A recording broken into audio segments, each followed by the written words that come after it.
देखिए dear student, आपका आज इस बुक का लेक्चर नंबर 10 है और लेक्चर नंबर 10 में आपका चल रहा है iron values and iron vectors.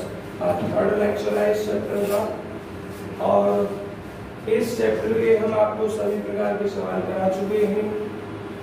Page number 143 में है कैली-हैमिल्टन थ्योरम। आज का जो प्रश्न है वो ये है, state and prove Cayley Hamilton theorem. State and prove Cayley Hamilton theorem. Paper में सवाल ऐसे पूछा जाता है ज्यादातर, state and prove Cayley Hamilton theorem, मतलब आपको स्टेटमेंट लिखना है और उसको प्रूफ कराना है। तो ये हमने स्टेटमेंट लिखा हुआ है, तो जरा देखिए क्या एवरी स्क्वायर मैट्रिक्स, ये जो थ्योरम है कैले-हैमिल्टन थ्योरम, ये क्या कहती है, कल आपको बताया था सवालों में कि प्रत्येक स्क्वायर मैट्रिक्स जो होती है वो सैटिस्फाई संतुष्ट करती है इसको इट्स कैरेक्टरिस्टिक इक्वेशन, स्वयं की या इस मैट्रिक्स से जो प्राप्त हुई है कैरेक्टरिस्टिक इक्वेशन उसको सेटिस्फाई करती है ये स्क्वायर मैट्रिक्स। तो इफ यदि फॉर ए स्क्वायर मैट्रिक्स, कोई स्क्वायर मैट्रिक्स ए है इस ऑर्डर n का, तब आपने कैरेक्टरिस्टिक इक्वेशन ज्ञात करने से पहले तो कैरेक्टरिस्टिक पॉलिनोमियल ही ज्ञात की थी, हमने सवालों में कराया। तो कैरेक्टरिस्टिक पॉलिनोमियल कैसे ज्ञात होती थी, अगर आपके पास मैट्रिक्स ए है तो वो प्राप्त होती थी a माइनस लैम्डा i का डिटरमिनेंट करने के बाद। हमने लिख दिया a माइनस लैम्डा i का डिटरमिनेंट, और जब इस डिटरमिनेंट को सॉल्व करते हैं तो पॉलिनोमियल प्राप्त होती है लैम्डा i की घात n के रूप में। n ऑर्डर को आपका है तो n ऑर्डर के रूप में फिर घटती जाती है। जनरल में हमने लिख दिया लैम्डा i घात n plus a1 lambda i घात n minus 1 a2 lambda i घात n माइनस 2 n नॉट, क्योंकि कोएफिशिएंट भी तो आते हैं जैसे लैम्डा में है, तो सभी जगह केवल इतना ही दूरी हो जाएगा, लैम्डा i घात 2 3 1 इसके कोएफिशिएंट भी होते हैं, हमने कोएफिशिएंट भी यूज किए हैं इसमें। अब बात ये आई कि -1 की घात n क्यों यूज किया है, क्योंकि जब आपको सवाल कराए थे तो आपने एक सवाल किया था a मैट्रिक्स की 3/3 ऑर्डर की, ऑर्डर n इसका 3 है जो ऑड है, और आपकी जो कैरेक्टरिस्टिक पॉलिनोमियल जो प्राप्त हुई थी वो हुई थी माइनस लैम्डा i घात 3 से स्टार्ट होकर, 3 ऑर्डर इसलिए लैम्डा i घात 3, और ऑर्डर विषम है ये 3 इसलिए -1।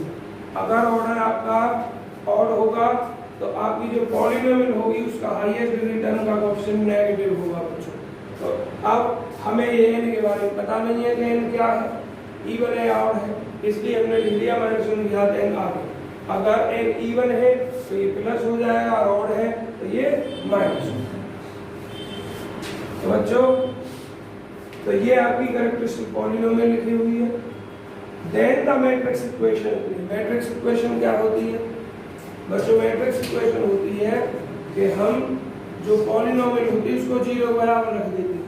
तो हमने ये पॉलिनोमियल 0 के बराबर रखा, 0 बराबर रखे, ये इसका मान लिख दिया, -1 की घात n 0 पहुंच गई। तो ये जो पॉलिनोमियल है क्या कह रही है, यहाँ देख लो, एवरी स्क्वायर मैट्रिक्स सेटिस्फाई करती है इट्स कैरेक्टरिस्टिक इक्वेशन को, और ये कैरेक्टरिस्टिक इक्वेशन बन गई। तो मैट्रिक्स सेटिस्फाई करती है इसको, इसमें वेरिएबल क्या है लैम्डा, तो लैम्डा बराबर इसको सेटिस्फाई करेगा, तो हम यहाँ मुस्कान लैम्डा बराबर a रख देंगे, ये चीज ठीक। अब इसको प्रूफ करना है, वीडियो से समझना है ना, देखो दूसरे ना चले बच्चों। अब इसको हमें प्रूफ करना है, तो मैं इस स्टेटमेंट को रख कर रहा हूँ। और हाँ, कभी कभी ऐसा होता है बच्चों के ये प्रूफ करने के लिए नहीं आई है, क्योंकि दोनों चीजें नहीं हो सकती कि थ्योरम भी प्रूफ करने के लिए आ गई और सवाल भी आ गया लोगों में, ऐसा नहीं होगा। या तो सवाल आएगा या थ्योरम आएंगे। अगर सवाल आया है तो थ्योरम आएगी जरूर, स्टेटमेंट लिखने के लिए आना है, ध्यान रखना, प्रूफ के लिए नहीं, हाँ फिर प्रूफ के लिए नहीं है। और अगर थ्योरम आ गई स्टेट एंड प्रूफ, ये कैले-हैमिल्टन थ्योरम, तो सवाल लॉन्ग में नहीं आएगा, फिर छोटा सवाल आ सकता है 2.5 नंबर में। तो ये चैप्टर जो है कम से कम आपको 5, 2.5, 7.5 नंबर देगा, 10 नंबर में नहीं आता है, क्योंकि अब 2-3 साल से ऑप्शन 1 के आते हैं, क्वेश्चन नंबर 1 का A, 1 का B, पहले पूरा 10 नंबर का आता था, अब 5 में ही आता है। तो ये चैप्टर 7.5 नंबर आपको देगा, कम से कम देगा और जरूर देगा। बच्चों प्रूफ में क्या है, जरा स्टार्टिंग की थ्योरी बुक से लिख दे रहा हूँ, फिर आपको समझा दूंगा उसको। प्रूफ में क्या है, since the elements of a minus lambda I are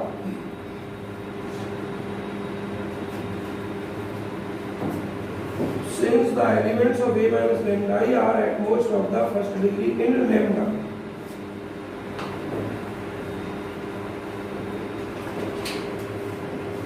the elements of adjoint of a minus lambda I are ordinary polynomial in lambda of degree n minus 1. Therefore, adjoint of a minus lambda I can be written as in a matrix polynomial in lambda given. बच्चों theory लिखी हुई है, आपको अच्छे से समझना है कि ये थ्योरी क्यों लिखी हुई है, ऐसे कैसे लिखी हुई है। तो जरा आप एक बार देखें, समझने से लिखने से पहले समझे जरा। a minus lambda a minus lambda, अभी पॉलिनोमियल नहीं लिखा हुआ, खाली ये लिखा हुआ है। a क्या है आपका मैट्रिक्स है, i यूनिट मैट्रिक्स है और लैम्डा है, तो ये आपकी कैरेक्टरिस्टिक मैट्रिक्स ही तो कहलाएगी। क्या कहलाएगी ये? कैरेक्टरिस्टिक मैट्रिक्स कहलाएगी। लेकिन अगर इसका डिटरमिनेंट कर दिया जाए तो कैरेक्टरिस्टिक पॉलिनोमियल हो जाएगा, और फिर पॉलिनोमियल में ये आपको भी बताइए किस रूप की होगी। तो लैम्डा की पावर कितनी होगी बच्चों? लैम्डा की पावर उतनी ही होगी इस इक्वेशन में, मतलब इसकी डिग्री इतनी होगी जितनी की ए का ऑर्डर है। क्या है? का ऑर्डर है। तो ए माइनस लैम्डा आई तो मैट्रिक्स है केवल, और मैट्रिक्स है तो ये क्या होगा, लैम्डा डिग्री जो होगी इसमें वन होगी। क्या होगी? वन होगी। तो क्या लिखा हुआ है इसमें? Since elements of A minus lambda I R at most of the first degree in lambda, मतलब जो भी कैरेक्टरिस्टिक मैट्रिक्स होगी उसमें जहां जहां लैम्डा होगा वहां लैम्डा की घात क्या होगी? एक होगी। अरे नहीं समझे क्या? ऐसे समझो, कल एक सवाल लिखा था 1 2 3 4 minus lambda 1 0 0 1 a minus lambda. अब घटाओ 1 माइनस लैम्डा 2 3 4 माइनस, यही तो बताया था कि डायगोनल में से घटा देना लैम्डा हमें। जहां भी लैम्डा लिखा हुआ है वहां क्या एक घात लिखी हुई है या नहीं लिखी हुई है? बताइए कि आपका मतलब में जो लिखा हुआ वो समझे, बाद में लिखूंगा पहले समझ लो। फिर लिखा हुआ है adjoint of a minus lambda are ordinary polynomials in lambda. a minus lambda के जो एडजॉइंट ऑफ निकलेंगे, a माइनस लैम्डा के जो एडजॉइंट ऑफ निकलेंगे वो क्या होंगे? ऑर्डिनरी पॉलिनोमियल होंगे इन लैम्डा, लैम्डा में ऑफ डिग्री n माइनस 1 और लेस। अब बच्चों ये सुनो, ये क्यों होगा? यहाँ आपके पास जो लिखा हुआ है इसने बोला adjoint of a minus lambda. a minus lambda से प्राप्त की गई जो पॉलिनोमियल होगी, अगर मैं इस a का ऑर्डर n मानूं, सबका उसका जो ऑर्डर होगा n होगा। लेकिन अगर आप एडजॉइंट ऑफ के लिए सॉल्व कर रहे हैं तो मुझे ये बताइए, जो एडजॉइंट ऑफ निकलता है उसके लिए कोफैक्टर निकाले जाते हैं। क्या निकाले जाते हैं? कोफैक्टर निकाले जाते हैं। और कोफैक्टर जिसके लिए निकलते हैं कम से कम उसका एक ऑर्डर कम होता है टोटल में से, या एक से अधिक ऑर्डर कम होते हैं। जैसे ये समझे, बड़ी ज्यादा नहीं है, घर बस समझाने में टाइम लगता है इसको। 1 2 3 4 5 6 0 8 1 0 3 9, क्या ऑर्डर है इसका? 4/4, मतलब अच्छा 4/4 करना है हमें, स्क्वायर के लिए काम करना है ना। 4/4 हो गया। इसके जितने भी कोफैक्टर होंगे या तो 3/3 के होंगे या 2/2 के होंगे या 1/1 के। तो ऑर्डर क्या हुआ? एक कम हो सकता है। अगर एक कम होगा तो डिग्री 4 में से घटाकर 3 होगी। अगर 2 का लें हम कोफैक्टर 2/2 के, तो फिर क्या हो जाएगा? 4 में से 2 घटाकर 2 हो जाएगी डिग्री, और एक का लेबल वाइज बन के तो आपके कितने हो जाएगा 3 2 और बच्चों मतलब 2/2 2 घटा दिया 3/3 के में से कितना 1 घटा दिया तो एक एक कम होना मतलब यहाँ कितना हो जाएगा 3 यहाँ क्या हो जाएगा 2 एक एक धीरे धीरे कम होता जाता है। यही उसने कहा कि जब हम एडजॉइंट निकालेंगे तो फिर हमारे पास जो एलिमेंट प्राप्त होंगे वो क्या प्राप्त होंगे are ordinary polynomial in lambda और डिग्री n-1 या लेस या तो एक कम और या एक से भी ज्यादा n-1 n में से एक कम करके और इससे भी ज्यादा मतलब और कम करके जैसे 4 से 1 कम जब 3/3 के लोगे 4 से 2 कम जब 2/2 के लोगे 4 से 3 कम जब 1/1 के लोगे समझ में आ गया। तो अब इस थ्योरी को मैंने समझा दिया डायरेक्ट लिख दे रहा हूँ आपको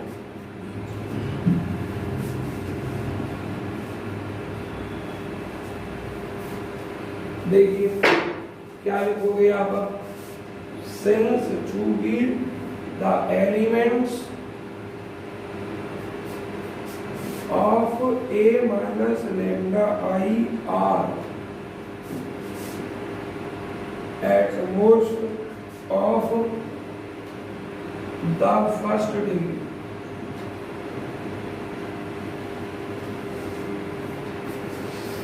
अब देखिए ध्यान से the elements of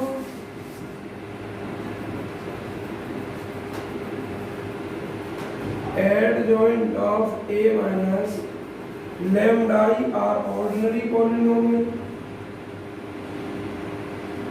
are ordinary polynomials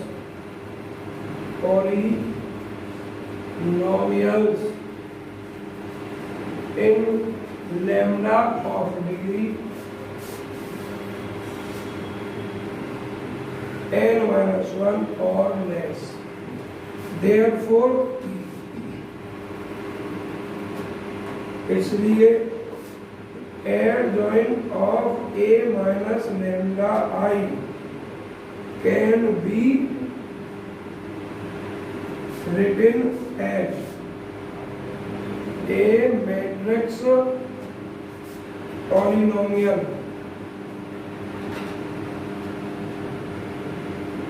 in lambda। तो बच्चों कैसे adjoint of a minus lambda बच्चों ध्यान से सुनना आपने स्टार्टिंग में a minus lambda I की जो पॉलिनोमियल लिखी थी उसको क्या लिखा था -1 की घात n इनटू लैम्डा की घात n घात से स्टार्ट किया था। अब हम क्या करें एडजॉइंट की पॉलिनोमियल को n से 1 या 1 से ज्यादा तो स्टार्टिंग लैम्डा की घात n-1 से होगी और फिर n-2 n-1 इस तरीके से। अब कोएफिशिएंट का पहले वाले थोड़ी लिखे जाएंगे चेंज हो सकता है कोएफिशिएंट तो आपका। तो अब इसको लिख दिया यहाँ b0 लैम्डा की घात n-1 प्लस b1 लैम्डा की घात n-2 b2 लैम्डा की घात n-3 एंड डॉट डॉट आप लिख लोगे bn-2 लैम्डा bn-1 लैम्डा की घात 0। आप क्रम देख रहे हैं ना n-1 या 1 तो यहाँ n-2 या 2 तो यहाँ n-3 मतलब यहाँ जो है क्या है माइनस चिन्ह को ध्यान दो इससे ये जाता है। आप देखो जरा ध्यान से -1 ध्यान दो आपका क्या है हाँ कम ये -1 से 1 ज्यादा तभी तो 0 आएगा आपका। ऐसे ही फिर यहाँ देखो यहाँ -2 से 1 ज्यादा कभी तो +1 आएगा आपका। तो ये सीरियल बन रहा है। इस कहने का मतलब ये है कि अधिकतम घात n-1 और कम से कम घात 0 क्योंकि जो टर्म कांस्टेंट होगा उसका ये आपका आ गया। अब आपकी ये थ्योरम मैथमेटिकल बन जाएगी। अब सीधे ये थ्योरम मैथमेटिकल बन जाएगी और बहुत सिंपल हो जाएगी। अब इसने यहाँ ये बता दिया है where v0 v1 and dot dot vn-1 are matrix. बच्चों ये भी क्या है खाली मैट्रिक्स कोएफिशिएंट है, 1 2 3 नहीं है, मैट्रिक्स कोएफिशिएंट है किस चीज के, जो भी आपके ऑर्डर बन रहे हैं। क्या लिखोगे आप, वेयर जहां B0 B1 B2 and dot dot R matrix coefficient.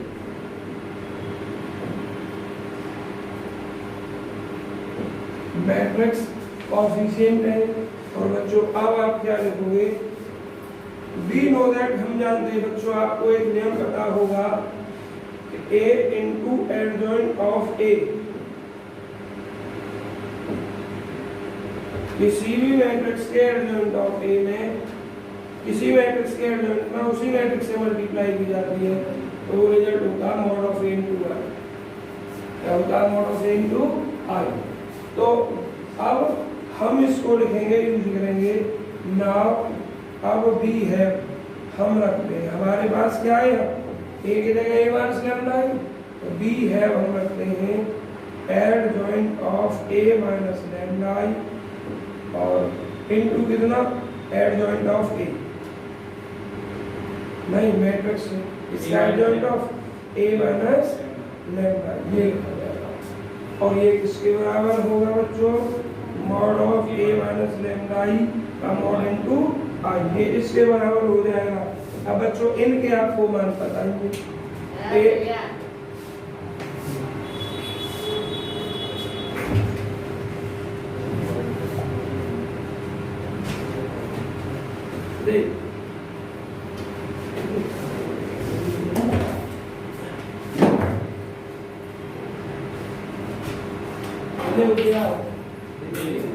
कोई बात ना, मैं खाली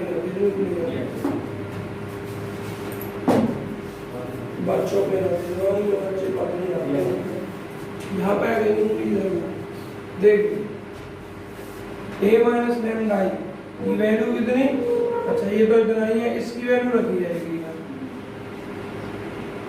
क्या है, वी नॉट लैम्डा की घात n माइनस 1 प्लस लैम्डा की घात n माइनस 2,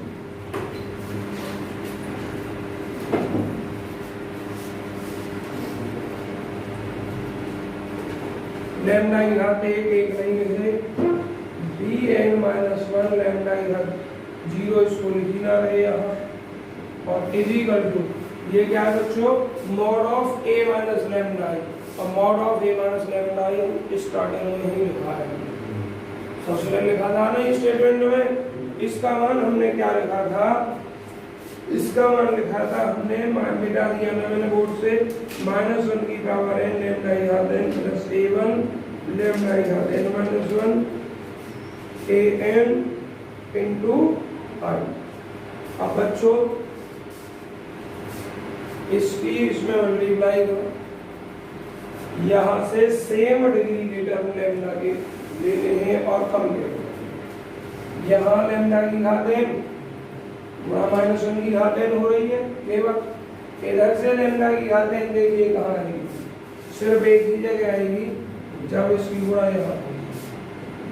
ठीक, क्या लिखना है मुझे, equating like powers term in lambda, lambda में समान घात के पदों के तुलना करने पर फोटो क्लिक कीजिए जल्दी इसको।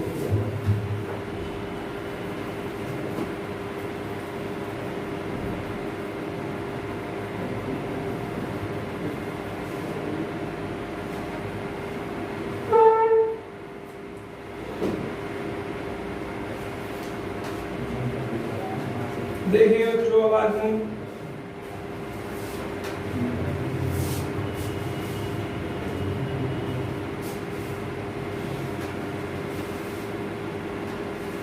इसका भी कोई यूज नहीं, बस इसका यूज है। तो बच्चों तुलना करोगे, सबसे पहले क्या प्राप्त होगा आपका, माइनस का आई और इनटू कितना, बी नो, और उधर से क्या है देखो लैम्डा की घाते -1 की पावर n इनटू आई, तो क्या ये भी तो है।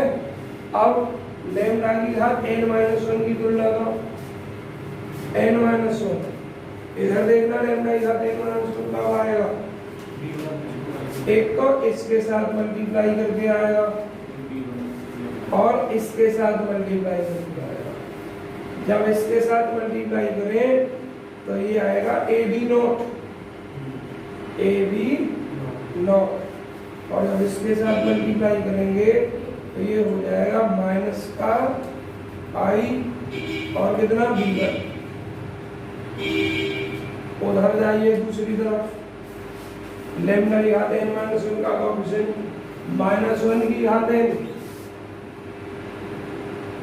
a1, ठीक, a1 लिख दे रहा हूं मैं इसमें। अगला टर्म क्या आएगा यहाँ, a2 लैम्डा की घात n माइनस 2 आएगा अगला टर्म। तो लैम्डा की घात n माइनस 2 देखिए यहाँ कहाँ आएगा, एक तो जब आएगा जब इसकी मल्टीप्लाई इसके साथ हो, कितना आ जाएगा ab1, और लैम्डा की घात n माइनस 2 आएगा जब इसकी मल्टीप्लाई यहाँ हो, तो यहाँ क्या हो जाएगा आपका माइनस आई b2, और उधर क्या है -1 की घात n, देखो आई इसमें भी, और ये हो जाएगा a2। समझ में आ गया? ऐसे ही नियम चलेगा, देखो क्या नियम चल रहा है, ab0 ab1, अगले में आएगा ab2 ab2, और यहाँ आ जाएगा ib3, और यहाँ आएगा -1 की घात n a3। अब कब तक लिखेंगे, डॉट डॉट करके लिखना पड़ेगा हमें।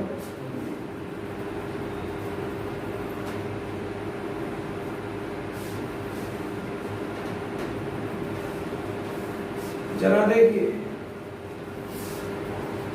लैम्डा की घात n हमने स्टार्ट किया, सबसे पहले किसका किया था, लैम्डा की घात n का। अब आप कर लो कांस्टेंट का, इसका कर लो कांस्टेंट का।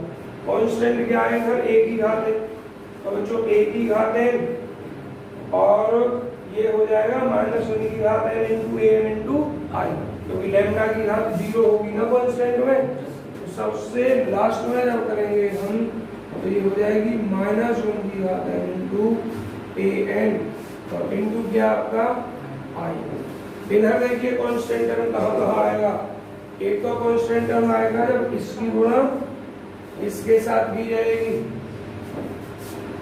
क्या आएगा a b n माइनस 1, और देखिए एक कांस्टेंट टर्म कहाँ आएगा आपका, एक ही आ रहा है ना, एक ही आ रहा है बच्चों, इसकी गुणा इसके साथ करके इसके साथ करूंगा लैम्डा की घात, तो एक ही आ रहा है। अब कांस्टेंट से एक पहला जस्ट पहला कौन सा, लैम्डा की एक घात का, और लैम्डा की घात एक, ये समझा दिया बच्चों, मैं इसको मिटा रहा हूं। इससे पहला क्या आ सकता है बच्चों, बिल्कुल कांस्टेंट एक -1 की घात n है ये था, और ये a1 n माइनस 1 0, बच्चों इससे जस्ट पहला अगर हम निकालना चाहें तो लैम्डा की घात यहाँ an इंटू लैम्डा की घात क्या है 0, और इससे पहले में क्या आएगा आपका टर्म लैम्डा की घात 1, और यहाँ क्या हो जाएगा आपका n माइनस 1, ये तो हो जाएगा ना। अब इसमें हम क्या लिखेंगे इधर, a n माइनस 1 और इंटू, अच्छा ये तो लिख गया है यहाँ पर, -1 की घात n और इंटू क्या, समझ में आया। अब इधर भी देखिए जरा, क्या देख रहे हैं हम, लैम्डा की घात 1 का। अब लैम्डा की घात 1 कहाँ आएगी, हालांकि जरूरत नहीं है पर समझा दे रहा हूँ। लैम्डा की घात 1 तो जब आएगी बच्चों, जब इसकी गुणा इसके साथ हो, और 1 उस समय आएगी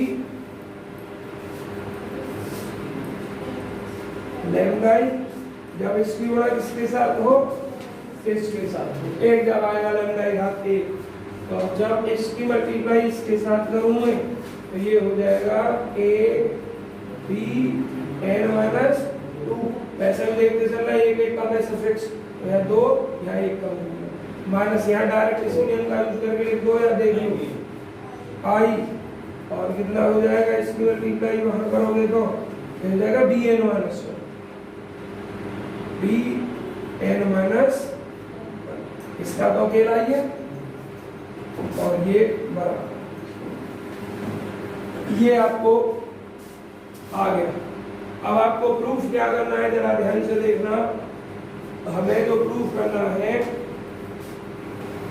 वो ये प्रूफ करना है इसमें लैम्डा बराबर ए आता क्या आ जाए 0। इसमें जहां भी लैम्डा है वहां क्या आना चाहिए ए आना चाहिए, और फिर उसके बाद क्या आ जाना चाहिए ये कौन जाना चाहिए 0। ए की घात n प्लस a1 लैम्डा की घात n माइनस 1 इस तरीके से आना चाहिए, बाहर -1 की घात n आना चाहिए, तो -1 की घात n इधर है, सब में कॉमन आ जाएगी, i भी कॉमन आ जाएगी, a1 जो है कोएफिशिएंट भी आ जाएगा, और स्टार्टिंग यहाँ से होनी है। आप जो इसमें मल्टीप्लाई करनी स्टार्ट करें और फिर सबको जोड़ें। सबसे पहले टर्म में एक ही घात n आएगी, तो जो क्रम से इसमें एक ही घात n से मल्टीप्लाई, फिर उसके बाद एक ही घात n माइनस 1 से मल्टीप्लाई, फिर उसके बाद एक ही घात n माइनस 2 से मल्टीप्लाई, एंड डॉट डॉट करना है, और दोनों ही तरफ करना है मल्टीप्लाई, और सम करना है। क्या करना है सम, मतलब जोड़ देना, तभी तो आएगी। क्योंकि अगर यहाँ a की मल्टीप्लाई हो गई, a की नहीं, a की घात n की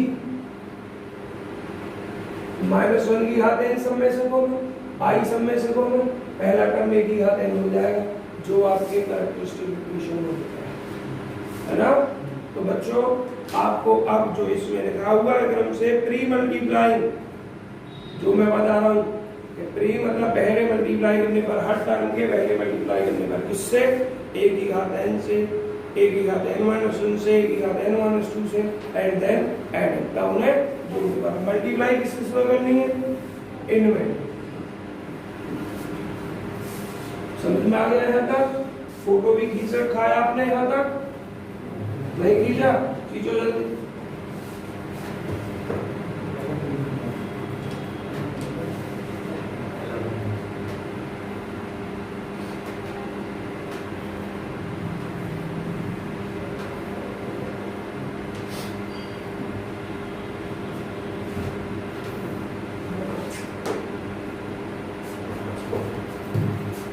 बच्चों इसका इसको नहीं मिटाना है, ये मिटाना है बस। देखिए क्या लिखोगे, now pre multiply by a की पावर n, a की पावर n माइनस 1, a की power n minus 2, and dot dot and summing up.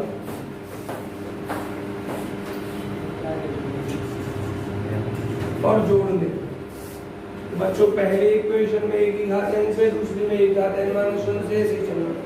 जब इसमें हम चलेंगे एक ही घात n से, ये पहले से नहीं लिख के बताया था मैंने, इसमें मल्टीप्लाई करेंगे तो देखिए एक ही घात n आएगा, क्या आएगा एक ही घात n, सब में करना है इसे, -1 की घात n सभी में है, i सभी में है, तो -1 की घात n को मैंने सबसे बाहर लिख दिया, और i को भी सबके बाहर लिख दूंगा यहाँ, और बाकी करते रहिए। इसमें एक की घात n से मल्टीप्लाई, यहाँ a1 बच गया, दोनों कॉमन आ गए, a1 a की घात n माइनस 1, a1 a की घात n माइनस 1, अगला a2 a की घात n माइनस 2, अगला a3 a की घात n minus 3, and dot dot, आने को बहुत सारे, बस इतना लिखोगे। लास्ट का क्या लिखोगे आप an, क्या लिखोगे लास्ट में an, an a की घात n माइनस n, तो a की घात 0, a उसका मान केवल an प्लस 3। अब बराबर में ये वाली शिफ्ट हो जाएगी, पहले में मल्टीप्लाई इससे ए की घात n, पहले देखो a की घात n से मल्टीप्लाई करेंगे इसे, ये हो जाएगा आपका माइनस का i, और एक काम ना करो, इसमें से तो बहुत सारे टर्म शायद अभी कट रहे हैं या नहीं, अभी नहीं कट रहे हैं, पहले मल्टीप्लाई करके कर सकते हैं। माइनस आई बी नोट ए की घात कितना n, इसमें इससे मल्टीप्लाई करेंगे दूसरे में ए की घात n माइनस वन से, ए की घात n माइनस वन से करेंगे तो यहाँ क्या हो जाएगा, ए की घात n रह जाएगा, क्योंकि ए की घात एक पहले से, ए की घात n B naught B naught, इसमें माइनस आई, और ये क्या है आपका b1, तो मल्टीप्लाई किससे करनी है यहाँ, a की घात n माइनस वन से। अब इस पे आइए, a किससे मल्टीप्लाई करनी है, a की घात n माइनस टू से, इसमें a की घात n माइनस वन बचेगा, और ये कितना b1, और बच्चों इसमें और देख ले रहा हूँ बस, बाकी डायरेक्ट लिख देंगे माइनस का i a की घात n माइनस टू b2, जरा देखिए ध्यान से, b नोट a की घात n i b minus two, लेकिन i क्या है, यूनिट मैट्रिक्स है का, इस i का इस आलू में मल्टीप्लाई करो, कोई इफेक्ट पड़ेगा, ये इतना ही है b नोट a की घात n, जो ये रहा तुम्हारे जो सामने b नोट a की घात n, इसका मतलब ये इससे कट गया, ये इससे कट गया, आने वाले सब एक दूसरे से हट जाएंगे, आपके पास ये भी जीरो बन जाएगा और आई भी जीरो बन जाएगा, सिर्फ क्या बचेगा, a की घात n प्लस a1 a की घात n minus one plus a2 a की घात n minus two plus a3 a की घात n minus three and plus dot dot an, और इजिकल टू बच्चों क्या, जीरो एंड जीरो। समझ में आ गई खूब अच्छे तरीके से, क्या बताओ शुरू से, अब भाई मैं शुरू से कैसे समझाऊं, मैं पीछे तो मिट चुका है,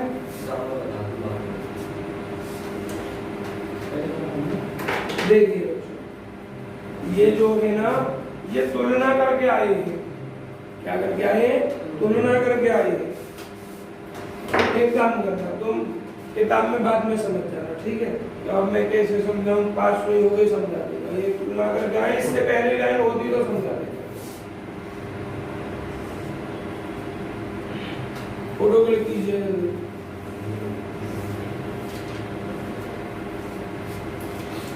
लैम्डा की घात n की तुलना, फिर n माइनस वन की तुलना, फिर n माइनस टू की तुलना, फिर n माइनस थ्री की, दोनों साइड में तुलना की है।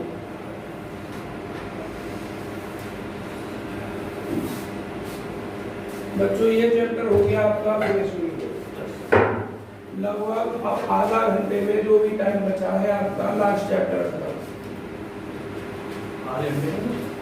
आधे घंटे में दो तरीके के सवाल है, छोटे छोटे, और सवाल आता जरूर है, उसकी जरूरत नहीं है, वो नहीं आता है। कौन सेशन में आया सवाल, ये बताना है, 4.7 पेज नंबर बताओ,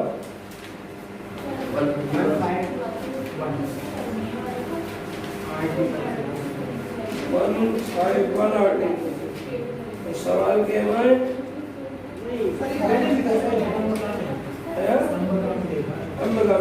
देखो, अगर ये सवाल आया हो या जिस साल आ गया उस साल के बच्चों के लिए नुकसान, बेहिसाब बड़ा सवाल है, प्रोसीजर समझाई दे रहा हूँ।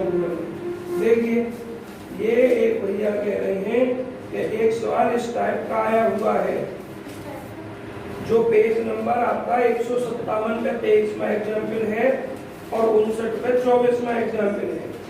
इस टाइप का सवाल अगर आ गया तो ये समझो तुम्हारे लिए नुकसान है, क्योंकि इस सवाल को तुम टाइम से कर नहीं सकते हो, बहुत बड़ा सवाल है। प्रोसीजर समझ लो क्या है।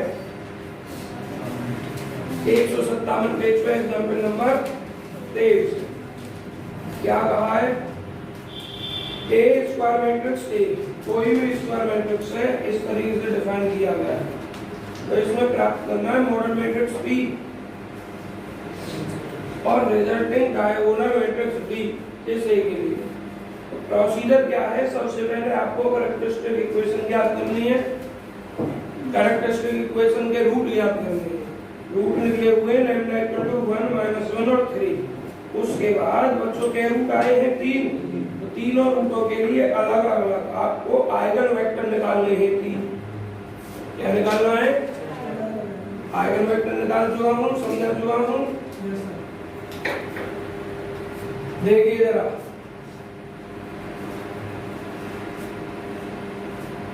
गौरव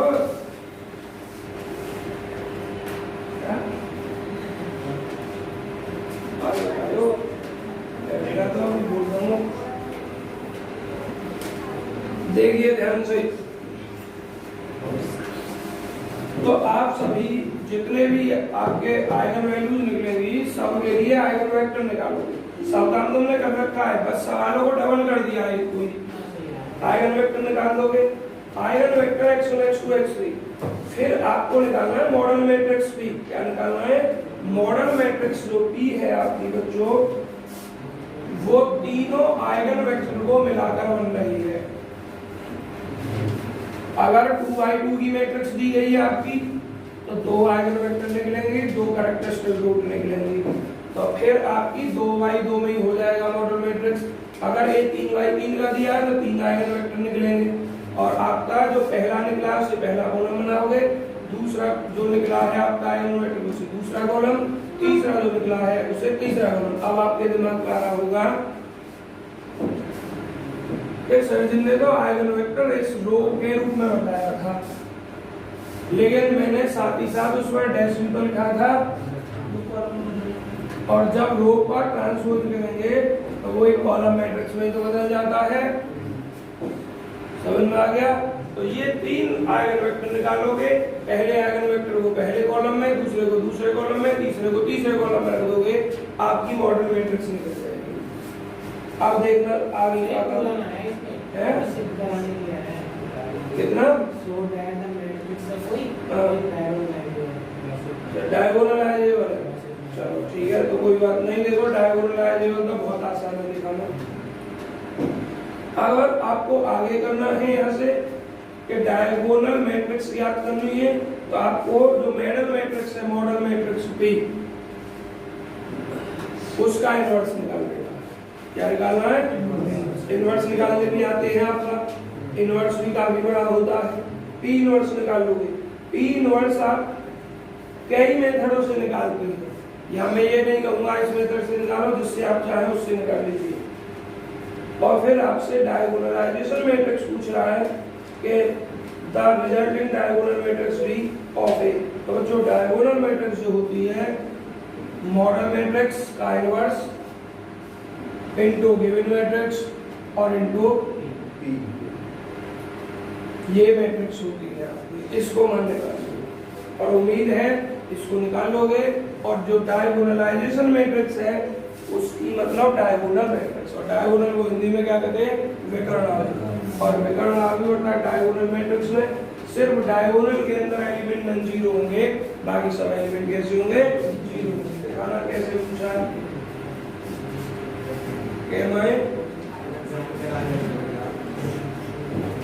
so that the matrix is diagonalizable. चूंकि eigen values are distinct, therefore matrix is diagonalizable। बच्चों 2.5 नंबर में पूछा है बहुत शॉर्ट में कि कोई भी मैट्रिक्स डायगोनलाइजेबल कब होगा। इस मैट्रिक्स का डायगोनल मैट्रिक्स निकाल सकते हैं या नहीं निकाल सकते। तो बच्चों इसके कई तरीके हैं, देखो ध्यान से। इसने जो लिखा है वो क्या लिख दिया है, और सिंपल है, इसी का तरीका फॉलो कर लेना। आपने कैरेक्टरिस्टिक रूप निकाले हैं, कोई मैट्रिक्स दे दिया, इस मैट्रिक्स के लिए a माइनस लैम्डा i का पॉलिनोमियल 0 बराबर रखोगे, लैम्डा की वैल्यू निकालोगे। इफ यदि लैम्डास आर डिस्टिंक्ट, यदि लैम्डा की सभी वैल्यू डिस्टिंक्ट हैं, तो आप इस मैट्रिक्स A को डायगोनलाइजेबल कर सकते हो, अर्थात इस मैट्रिक्स A का डायगोनल मैट्रिक्स प्राप्त कर सकते हो। अगर लैम्डा की वैल्यू सेम नहीं आती है, माना 3/3 का है तो कोई भी दो सेम आ जाती हैं या तीनों सेम आ जाती हैं या 4x4 का है तो कोई भी दो या चार हो या कोई तीन सेम आ जाती हैं तो उस मैट्रिक्स को आप डायगोनलाइज नहीं कर सकते हैं, अर्थात उस मैट्रिक्स को डायगोनल मैट्रिक्स में कन्वर्ट नहीं कर सकते। बस इतना पूछा है कि डायगोनलाइजेबल कर सकते हैं या नहीं कर सकते, वो रूप से पता चल जाए। मेरे हिसाब से जहाँ तक मेरा अनुभव कहता है बच्चों, ये पूरा सवाल आपसे नहीं पूछा जा सकता है क्योंकि इस पूरे सवाल के लिए 1 घंटा भी कम है। 1 घंटा कम क्या काम करने पड़ते हैं?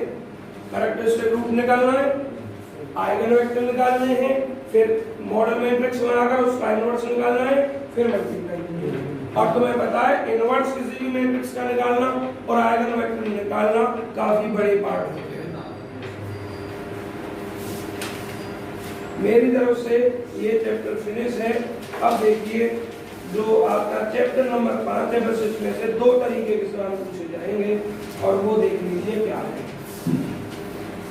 100% 2.5 नंबर में कम से कम, वैसे ईमानदारी की बात कहूँ तो 2.5 नंबर लायक भी सवाल है, लेकिन कभी कभी 5 में भी पूछ लिया जाता है और कई बार पूछा है।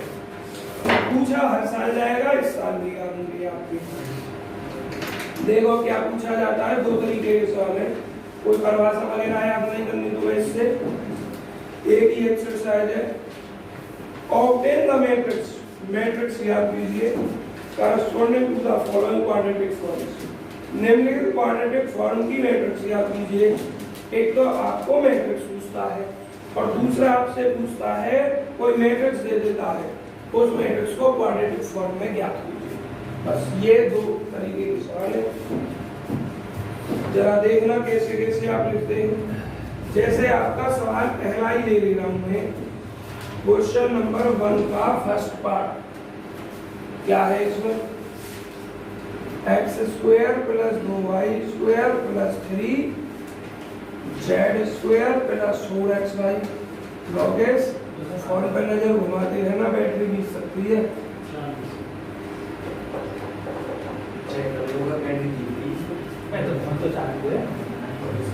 फोन तो चालू है, हाँ लाइट कम हो जाएगी क्योंकि जब मैंने लगाया था 30 के आसपास था, शायद 25-30 के आसपास। देखिएगा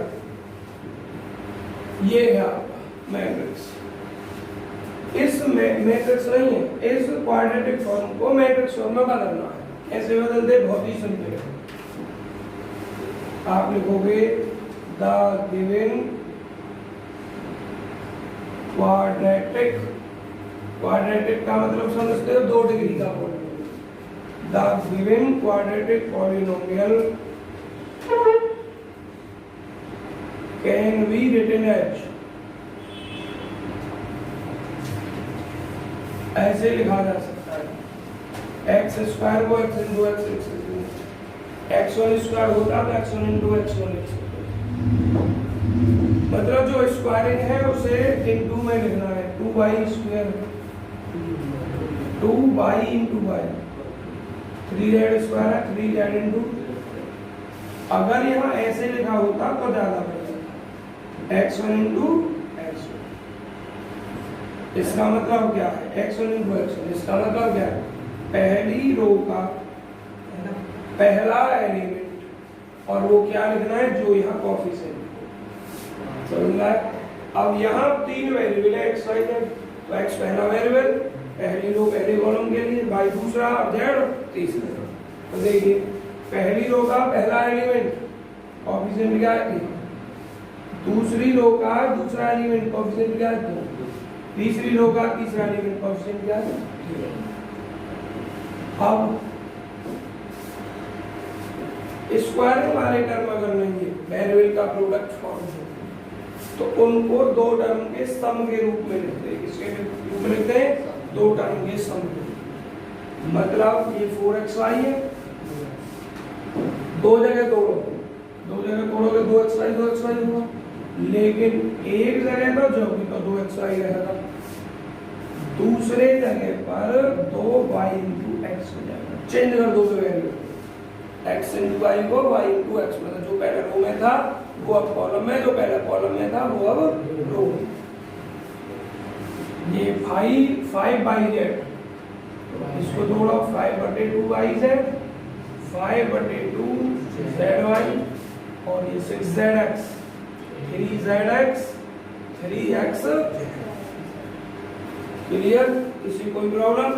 अब बच्चों देखिए आप क्या रखेंगे, the given quadratic form can be written as in the matrix form.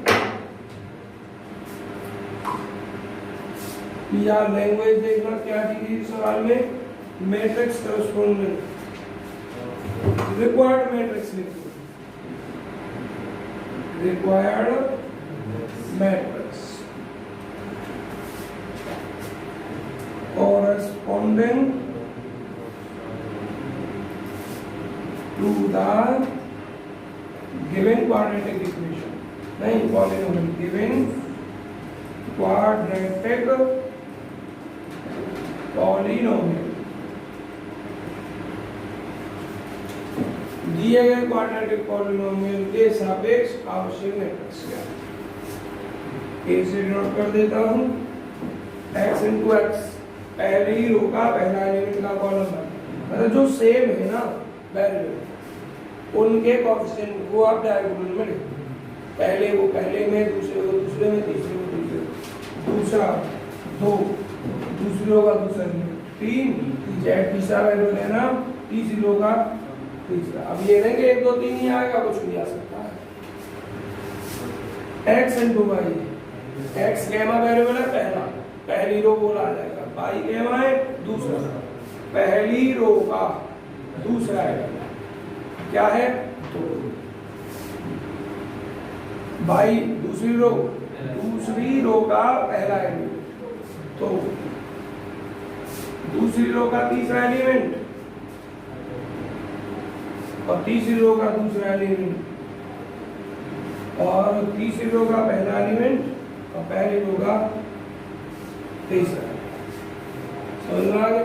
ये मैट्रिक्स हो गया। ये भी जरूरी नहीं कि खाली मैट्रिक्स से पूछ लेता है, कभी कभी ये भी पूछ लेता है। सिद्ध कीजिए, प्रूव कीजिए कि किसी भी क्वाड्रेटिक फॉर्म के सापेक्ष जो प्राप्त किया गया मैट्रिक्स है वो सिमेट्रिक होता है। मतलब कोई इक्वेशन दे दी, पॉलीनोमियल दे दी और कह दिया इस पॉलीनोमियल के सापेक्ष प्राप्त किया गया जो मैट्रिक्स है वो सिमेट्रिक होता है, यहाँ तक निकालोगे और इसको सिमेट्री दिखा दोगे। सिमेट्री मतलब ट्रांसपोज यही आ जाएगा। अब लिखोगे ए डैश इक्वल टू डैश, तो मैं निकालना आता, मैं नहीं निकाल रहा हूँ। रो को कॉलम में चेंज कर देते हैं, कॉलम को रो में चेंज कर देते हैं, यही लौट कर आ जाएगा। अगर किसी विद्यार्थी को नहीं आता हो तो आप पहला लेक्चर या दूसरा देख लेंगे शुरुआत में। चेक हाँ देखो 1 2 3 ये इसमें आ जाएगा और फिर ये कॉलम इधर रो में चला जाएगा, इधर से 2 2 तो इधर से 2। आप निकालोगे क्वाड्रेटिक फॉर्म से प्राप्त किया गया जो मैट्रिक्स होगा वो सिमेट्रिक। ठीक है, देखो अब इसके बाद आगे मैं एक सवाल अपनी तरफ से ले रहा हूँ। इस किताब का पहले का छठा पार्ट फोटो क्लिक कर दो।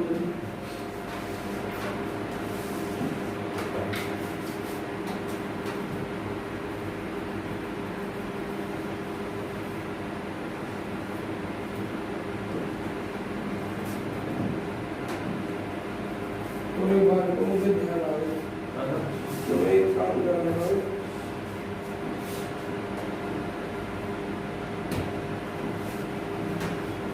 एक 2 3 4 5 कॉपी जरा सब चलेंगे में हम ऑफिस करते हैं। अभी ना बाकी जो इस वगैरह नहीं एक बात देता हूँ जब नहीं तो समझ या सबको दे दूं एक कॉपी। कोऑर्डिनेट वाला पोर्शन है, मतलब बीच की दूरी वाला सिद्ध कीजिए, फिर वो संभाव को इस तरीके से वाला आवाज है। बच्चों दूसरा जो सवाल दिया है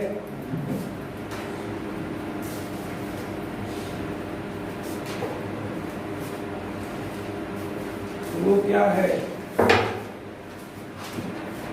फर्स्ट का कैमा पार्ट 6 पार्ट इसमें लगभग हर टाइप का सवाल आपके सामने आ जाएगा। आपको पॉलिनोमियल दी गई है x1 square minus 2x2 x3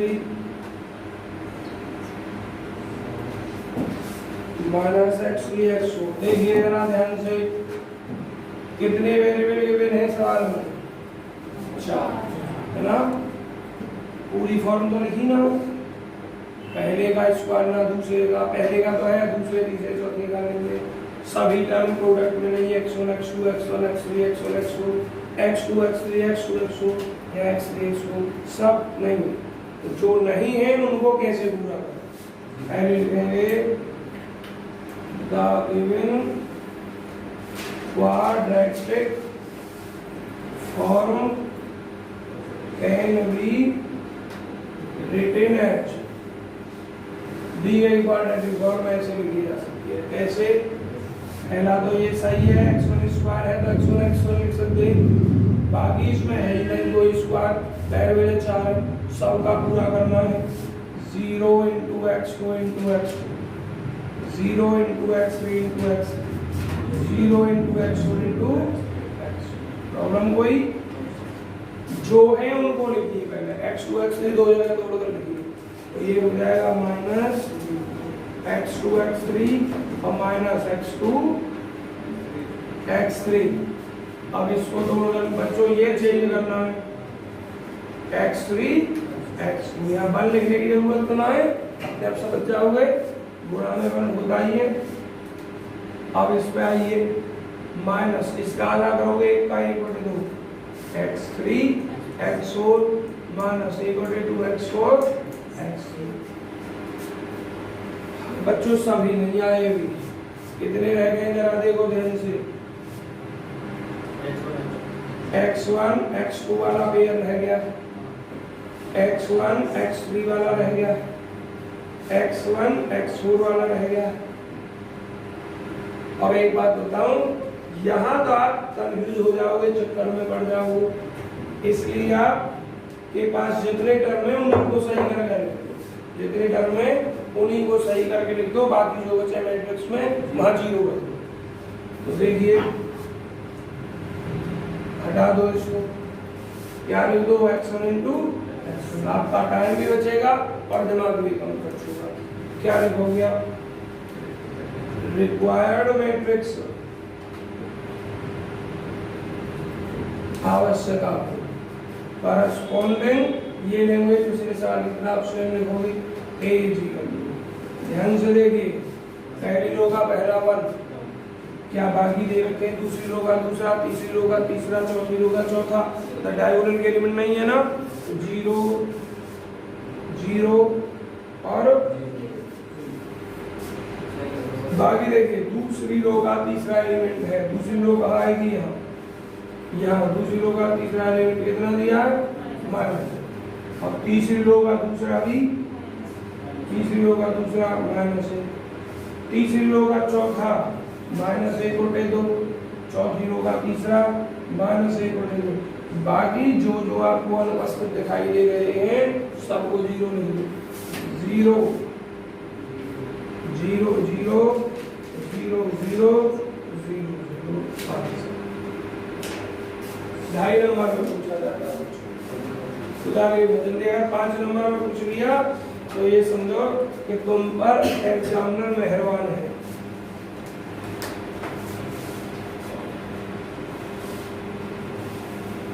अब दूसरे टाइप का सवाल देखिए।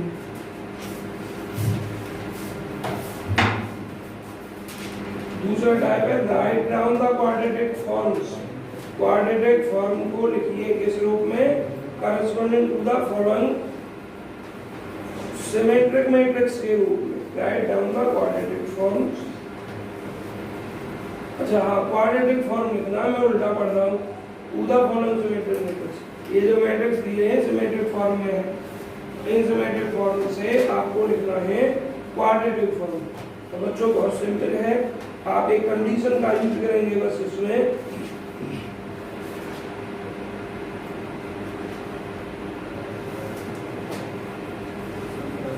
आवाज नहीं बच्चों, बिल्कुल आवाज नहीं।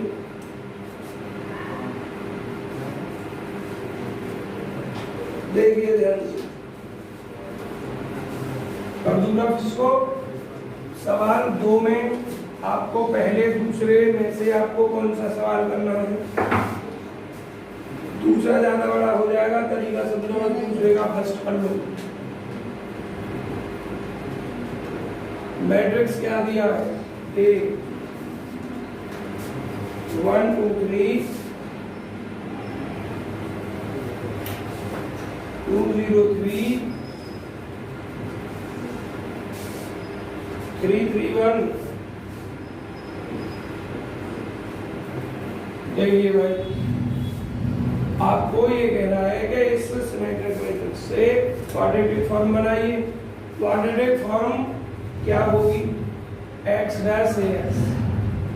इसको सरल करके जो प्राप्त हो वो क्वाड्रेटिक फॉर्म आई। x क्या है? आपका वेक्टर है, करस्पॉन्डिंग टू वेरिएबल वेक्टर। इसके वेरिएबल वेक्टर जितने भी 3 बाई 3 लाल 3 लेंगे हम, तो क्या लिखेंगे? Let capital x is equal to x1 x2 x3, या तो ऐसे लिखें, और या फिर लिखें x is equal to x1 x2 x3 का डैश। देखिए क्या हो जाएगा? x डैश हो जाएगा x1 x2 x3, मतलब x इतना तो x डैश हो जाएगा। समझ में आ गया सभी के? तो जरा अब हमें क्या दिखाना है? नाउ वी हैव,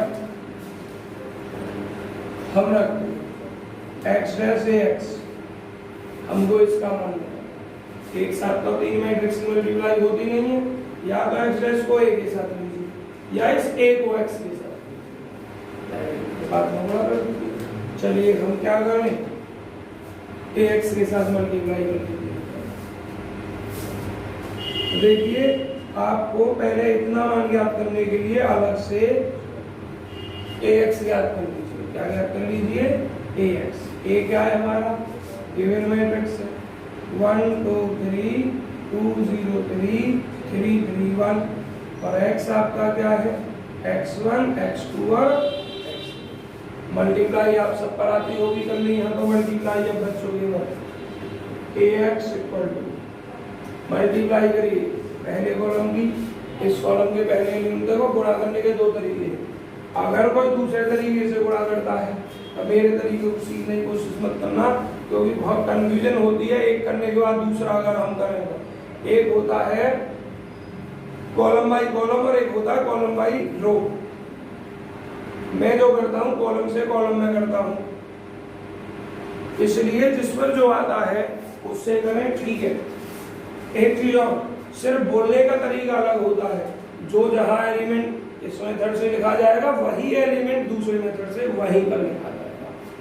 जरा देखो बच्चों, x1 2x1 3x1, और दूसरे कॉलम का दूसरे एलिमेंट में प्लस का 2x2 0 3x2, अब इसका तीसरे का तीसरे एलिमेंट के साथ 3x3 प्लस 1 x3।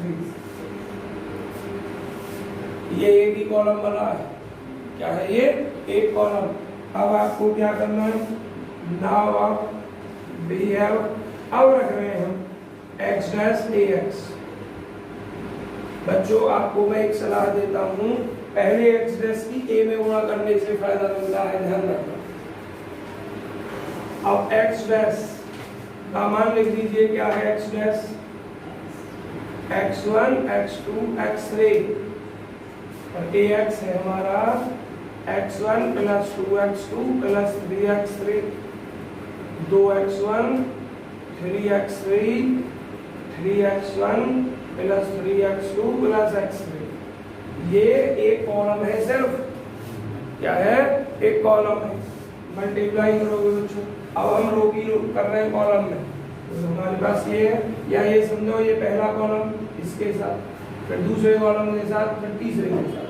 तो बच्चों जरा देखिए ध्यान से, x1 की इसके साथ सीधा सा नियम बन जाता है, तो इसके साथ प्लस इसके साथ प्लस इसके साथ, इसकी इसमें करूंगा x1 square plus 2x1 x2 plus 3x1 x3 plus 2x1 x2 3x2 x3 plus ये 3x1 x3 3x2 x3 x3 square. जरा इसको सरल कर लीजिए, जो भी आए वही आपका आंसर कहलाएगा। देखो x1 square plus x1 x2 कहाँ है, दो जगह है ना, 4x1 x2 x1 x3 कहाँ है, 6x1 x3 x2 x3 कहाँ है, 6x2 x3 और ये x3 इस पर देखना क्या यही आंसर, ये प्रोसीजर है। ठीक करके लाओ। 5 नंबर में सवाल बच्चों कौन सा आता है, एक इसमें एग्जाम्पल दे रखा है फल, इसमें 2 काम करवा रखे एक ही साथ, तो वो सवाल 5 नंबर में आता है और आया हुआ है कई बार।